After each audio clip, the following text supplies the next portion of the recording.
We have seen quite recently many worrying developments where we see how states and other actors are claiming that so-called traditional values should take precedence over universal human rights for everyone.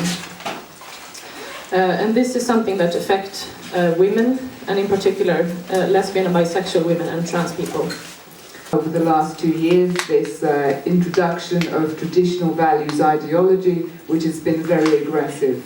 This has resulted in the passing of various laws. The most infamous law is, of course, the law concerning the propaganda of homosexuality or untraditional relationships. This discussion of the law, passing of the laws, has led to violence, increasing violence, murders, hatred, hate speech directed towards the LGBT community. When a legislator filed the Lesbian and Gay Rights Act, the Roman Catholic Church called out for people not to vote for her, not just within her district but nationwide. So she was running in some district in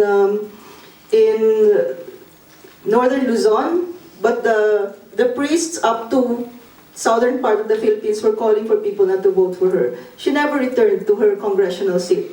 I think for Russia there are really two key aims that they're trying to achieve two things. First of all, trying to undermine the international human rights framework, which is very clear.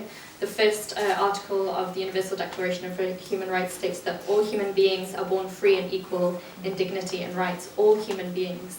So that includes LGBT people.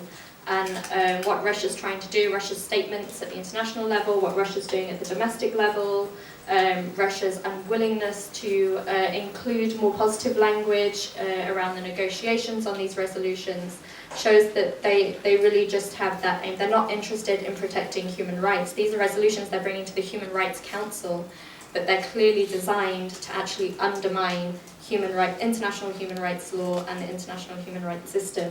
The anti-homosexuality law, which most of you know about now, that just passed. You know that it criminalizes homosexuality, but not just homosexuality. The face of homosexuality, who are transgender people, actually are some of the biggest targets for this law. And in fact, those who have been harassed the most so far, even before the law passed, were the transgender people, where they see a transgender woman and they say there is a homosexual.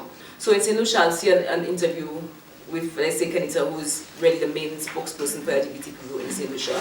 There'll be an interview with her about something that happens in St. Lucia.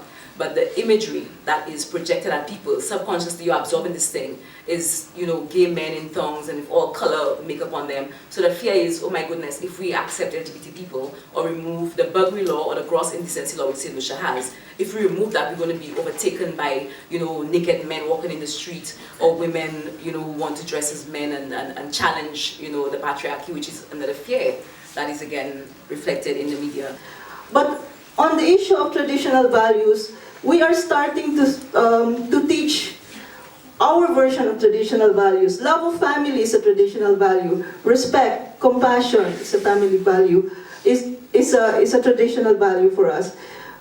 Violence is not a traditional value. Hate is not a traditional value. In order to be successful at the international level in combating, in really pushing back against this initiative, is to really draw more attention to what's going on at the national level. So we really need to bring in, you know, more research and more information about how people's rights are being abused, about what's going on in Uganda, about what's going on in Russia, and so on.